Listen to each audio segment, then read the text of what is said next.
नमस्ते मंडळी. आज तुम्हाला ना रामाचं भजन म्हणून दाखवणार आहे, नक्की आवडेल.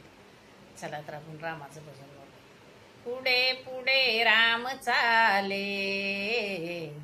मागे मागे सीता माऊली.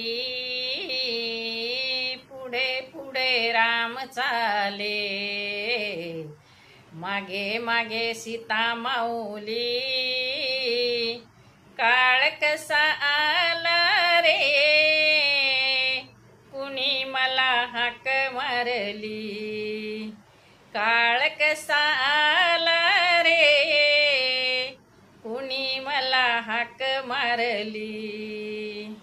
पुढे पुढे राम चाले, मागे मागे सीता माऊली. काळ कसा आला रे, कुणी मला हाक मारली. काळ कसा आला रे, कुणी मला हाक मारली. आवडलं तर लाईक शेअर जरूर करा.